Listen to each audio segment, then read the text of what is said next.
रति रति रति रति भर प्रेम पायो, प्रेम बिना हरि हाथ ना आयो। अनमना पंथ के प्यारे सिद्धांतियों, आप सभी को जय शक्ति। इन पंक्तियों में प्रेम को दर्शाया गया है। रति रति रति भर प्रेम पायो, प्रेम बिना हरि हाथ ना आए।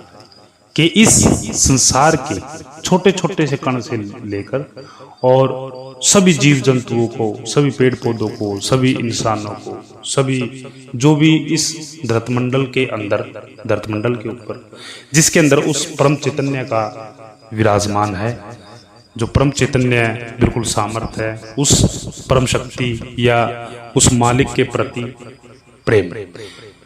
प्रेम का मतलब क्या है कि किसी भी प्रकार का कोई स्वार्थ किसी से ना हो, एक सच्ची आत्मा से आत्मा का मिलन ही प्रेम है। अब गीता में एक बात लिखी है कि कण कण में भगवान विराजमान है। उस भगवान का मतलब क्या है?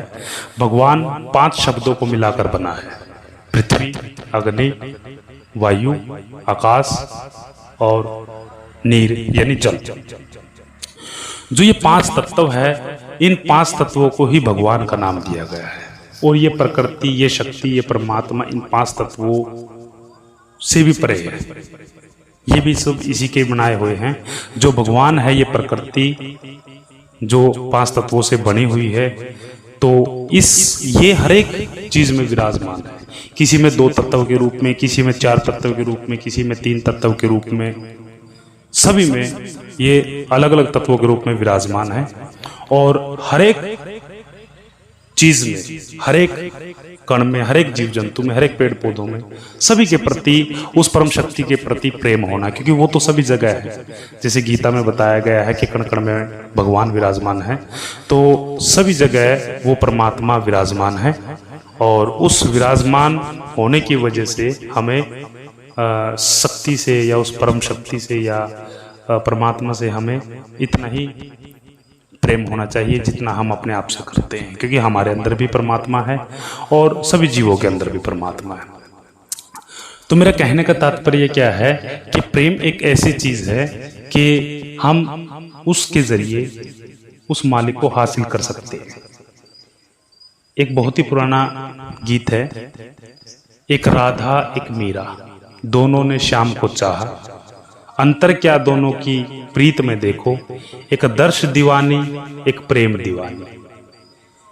तो यानी कि जो राधा थी वो दर्शनों की दीवानी थी, और जो मीरा थी कृष्ण महाराज के शरीर ना होने के बाद भी वो उनसे प्रेम करती थी। प्रेम के अंदर कोई वासना, कोई लोभ, कोई स्वार्थ, किसी भी प्रकार की कोई भी विषय विकार उस प्रेम के अंदर नहीं होता। जैसे एक माँ अपने बच्चे से प्रेम करती है, तो माँ के अंदर किसी भी प्रकार का कोई स्वार्थ, कोई लोभ लालच नहीं होता। तो प्रेम का अगर हम व्याख्यान करें तो इस ब्रह्मांड की सबसे अलौकिक जो शक्ति है वो प्रेम है। तो उस प्रेम के जरिए उस परम शक्ति को ही पाया जा सकता है। जैसे मैंने पिछली वीडियो में आपको बताया था कि अगर हम इच्छाएं रखते हैं तो वो हमारे दुख का कारण बनती है। अगर उस मालिक से हम सच्चा प्रेम करते हैं तो हमें जिस चीज की जरूरत है तो वो हमें अपने आप ही हासिल हो जाती है। वो उदाहरण मैं क्या आपको देता हूँ। जैसे एक माँ अपने बच्चे से बहुत ही प्रेम करती है। एक माँ के अंदर किसी भी प्रकार का कोई स्वार्थ, कोई लोभ लालच अपने बच्चे के प्रति नहीं होता, और उस माँ को पता होता है कि किस प्रकार से मेरे बच्चे को अभी किस चीज की जरूरत है। और एक बच्चे का भी प्रेम माँ के साथ, छोटा बच्चा होता जब, माँ के साथ उतना ही प्रेम होता। जैसे जैसे वो बड़ा होता जाता है तो उसमें विषय विकारों की आंधियां वो बढ़ती चली जाती है और प्रेम खत्म हो जाता है और स्वार्थ आना शुरू हो जाता है। और जहां पर स्वार्थ आ जाता है वहां पर ना ही तो कोई किसी प्रकार का सुख है और ना ही किसी प्रकार का कोई उस मालिक का विराजमान वहां पर नहीं हो सकता। अगर हमें इस परम शक्ति से कुछ हासिल करना है, अपने सांसारिक सुख हमें लेना है और आनंद, हमारा जो आध्यात्मिकता की दृष्टि से हम बात करें, आत्मिक आनंद की बात करें, तो वो अगर हमें चाहिए तो हमें उस परम शक्ति से, उस मालिक से हमें अथाह प्रेम करना पड़ेगा।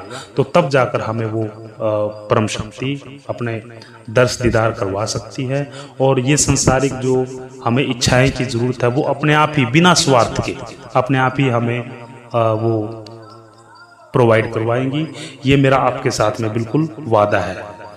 अगर हम प्रेम करते हैं सच्चा प्रेम, एक स्वार्थ का प्रेम और एक सच्चा प्रेम, दोनों में दिन रात का अंतर है।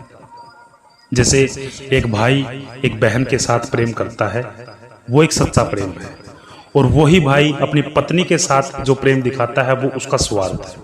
तो प्रेम में और मोह में फर्क है। मोह में हमें नहीं फंसना है, हमें प्रेम दर्शाना है। तो आप सभी को जय शक्ति की।